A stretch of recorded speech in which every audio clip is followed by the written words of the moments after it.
This farm was quite renowned in the 80s and 90s for blowing, and we've sort of got up to 1.5 metres of topsoil essentially that's blowing off the farm, and we never ever want to see things like that happen again.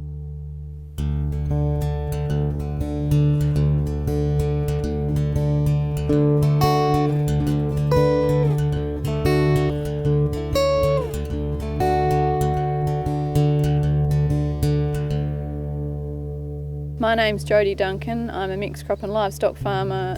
We farm in the Fitzgerald West River area, which is located to the west of Ravensthorpe. I farm with my brother and sister-in-law and their family. We are about 70% cropping, 30% sheep, and our total farm size is about 8,000 hectares. We bought this farm 10 years ago. It was obviously part of a plan to gradually expand our farming land area. This property is further west and south than our other main farms, so we were obviously chasing a little bit of rainfall. It is about 1,500 hectares total. Of that, about 1,100 hectares is arable. The property is generally well drained and is a low frost risk type property. It also had a good house on it, which we were chasing at the time. The Sussetta River runs through this property. It is one of the main tributaries of the Fitzgerald River. So the Sussetta meets the Fitzgerald River in the middle of the Fitzgerald River National Park. It is known that the Sussetta River was naturally saline, tending to hypersaline. So this property would have originally had saline areas on it in its natural state. Obviously, since it was cleared in the 60s and 70s, those saline areas have increased. And I believe the previous owners first noticed salinity starting to appear in the early 90s, so probably after the wet year in 92. They started seeing evidence of salinity developing after that.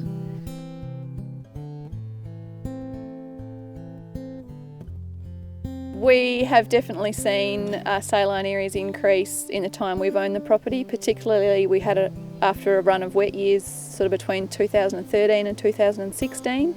And then we also had some flooding rains in 2017. So yes, six years roughly of high rainfall, and since then salinity areas have definitely increased.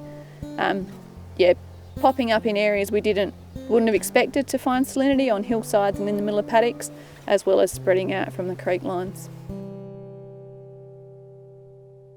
So I'm part of the Ravensthorpe Agricultural Initiative Network, the grower group based out of Ravensthorpe, and one of the common things that comes up at our meetings and has been brought up for probably the last 3 years since that run of wet years is that salinity is increasing. It's popping up all over everyone's farm, and getting worse, definitely not a problem that's going away. So our main philosophy in farming is just trying to keep ground cover, preventing any wind erosion. You can see behind me here, this farm was quite renowned in the 80s and 90s for blowing. It's quite a sandy soil type, and we've sort of got up to 1.5 metres of topsoil essentially that's blowing off the farm. Buried the original boundary fence. We never ever want to see things like that happen again, so we just want permanent ground cover, trying to make our farming system so that we don't see that again. So when we bought the property, there was obviously evidence of salinity, particularly in the creek lines that we knew were naturally saline. The previous owners had also done a lot of revegetation in the saline areas and planting saltbush. They planted wavy leaf saltbush and old man saltbush and probably some river saltbush, although there's not much evidence of that now. We have since gone back in and planted quite large areas of Ayers green saltbush. The perennials that were on the property include tall wheatgrass, possibly puccinellia, and Rhodes grass. The tall wheatgrass and Rhodes grass are still evident today. So considering that the original saltland pasture trial area was planted in the early 2000s, the fact that there's still saltbush there and perennial grasses there 17 years later is testament to how persistent those varieties are. So in the saltbush areas where the soil isn't too saline, we've got naturalised pasture species coming back in. So there's capeweed, ryegrass, there's some clover and straddles in there. It provides a good understory to the saltbush along with the perennial grasses. And the sheep really love it. Yeah, sheep are a big part of our business. We're 30% sheep, and we intend to stay that way for a long time. We believe they've got benefits to the cropping system, and perennials allow us to run sheep over the summer and in the early autumn without putting the cropping paddocks at risk, preventing wind erosion on those cropping paddocks and stopping them bearing out too much.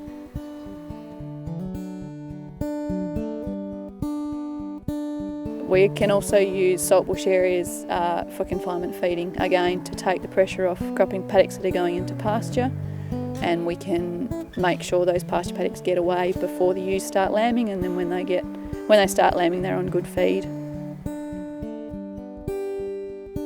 One of the best ways we find to use saltbush and perennials is to graze them in conjunction with crop stubbles over the summer. So we try and make sure that the crop stubbles are opened up to a saltbush area. We find it just provides a complete diet, and the sheep do really well on it. So this is a little 4 or 5 hectare corner of a paddock that we've fenced off and planted with Ayers green saltbush. We graze it in conjunction with the stubble paddock. So once the crop's harvested, we let sheep into the stubble in sort of December, and it's grazed right through till the end of February or March. So the sheep graze the stubble and the saltbush at the same time. At the end of February, these Ayers green were all bare sticks. The sheep had grazed them right back. There was no leaf matter at all. But in this time since, the sheep have been taken out, so the last 3 or 4 months, they've come back with all fresh new growth, and they look fantastic, and yeah, ready for the sheep to come back here once the crop's harvested again.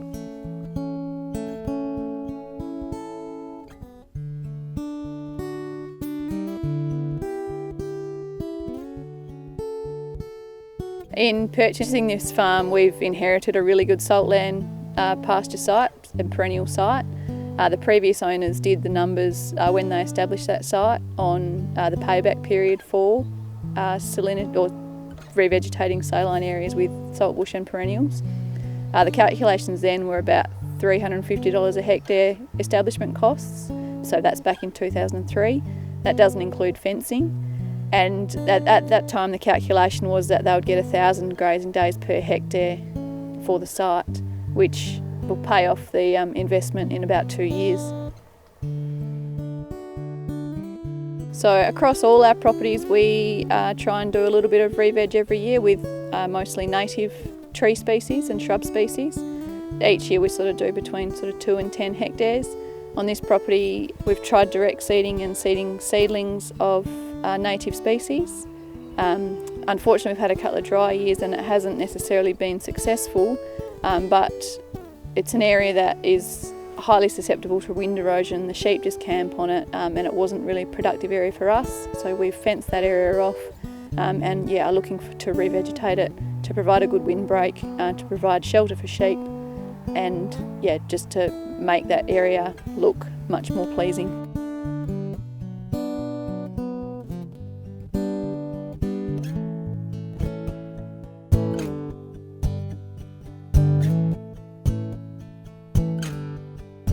What we most like about farming is the fact that we get to work together as a family, and we're producing food for the world. We're producing crops that are exported all over the world. We're producing wool and sheep meat, again, that's exported all over the world to feed and clothe people.